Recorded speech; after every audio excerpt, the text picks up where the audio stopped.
There's a very close friend of mine in college. He usually wakes at 10 in the morning, missing the initial few classes while sleeping in bed, even though his classes start at 8.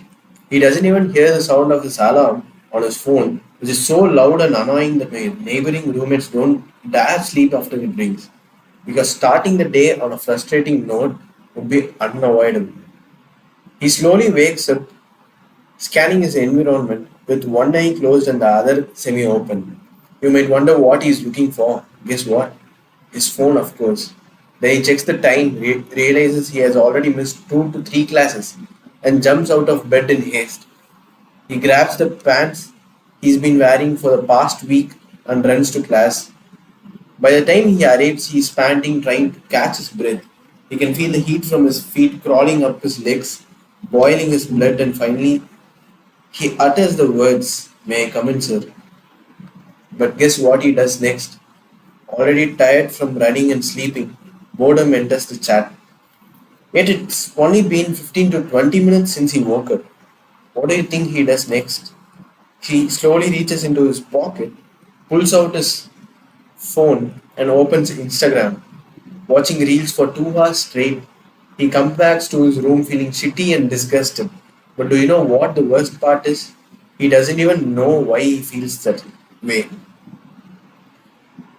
What do you think he does to overcome this shitty feeling? Does he go to the gym, break his personal record, come back and start working on his future dream project? Of course not.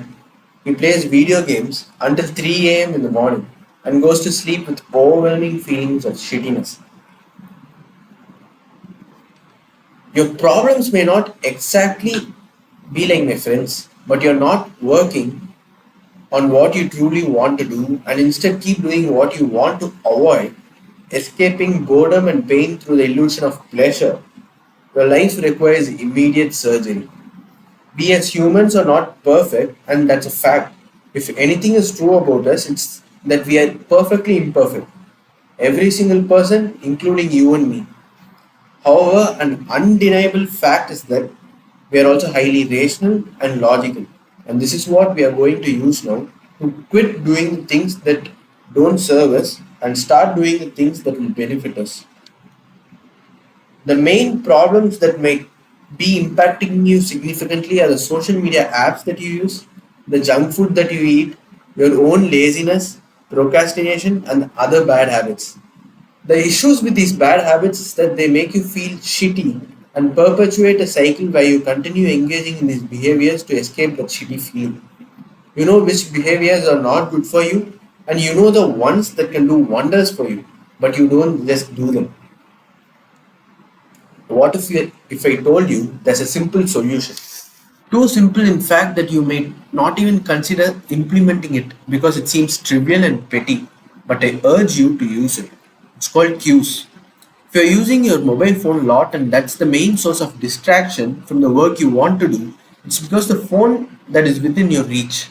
You can see it, feel it, sense it with all your senses. It's present within your immediate environment. When you sense it, that's the cue to pick it up and use it to distract yourself with pleasure. But what if your phone was given in for service due to a fault? What if you didn't get your phone back for an entire week until the repair was complete? Without the phone in your immediate environment, there wouldn't be any cues to sense it, pick it up to use it, so you won't use it anymore. Or let's say you are in the middle of an important work and your phone rings, but it's in the next room, so you couldn't hear it. Since the cue wasn't available, you don't have the urge to pick it up. It's as simple as that. Reduce the immediate cues for your bad behaviors and increase the cues for your good behaviors. Let's say every time you open YouTube on your laptop, you end up watching videos for hours. You start watching things didn't even plan to. Why does this happen? It's because YouTube pushes these videos you might like to watch. When you see these thumbnails and read the title of your favorite video, that's the visual cue and you end up watching them. But what if that particular video wasn't there and you had an extension that blocked the YouTube recommendations and hid all the thumbnails?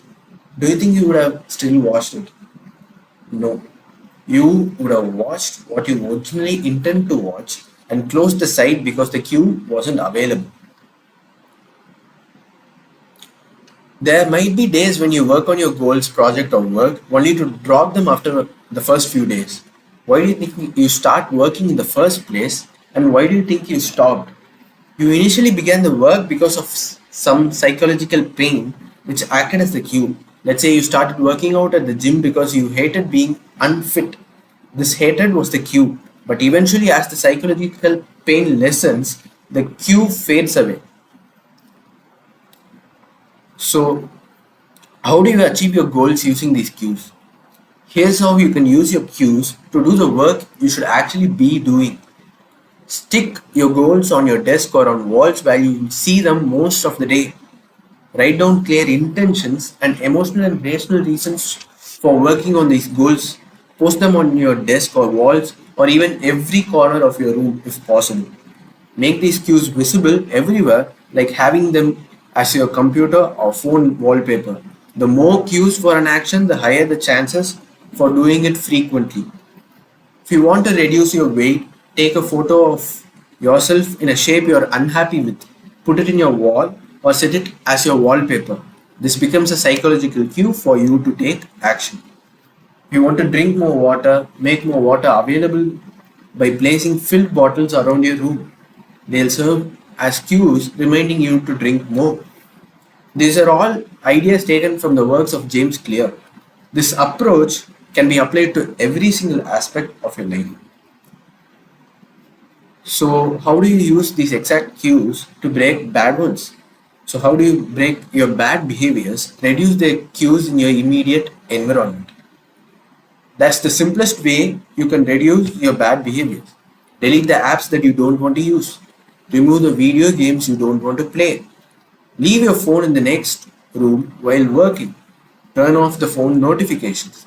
Reduce the number of cues for these behaviors you want to avoid, so you'll slowly but surely reduce your engagement in them and eventually stop using them altogether. Be the pillar your family needs. Peace.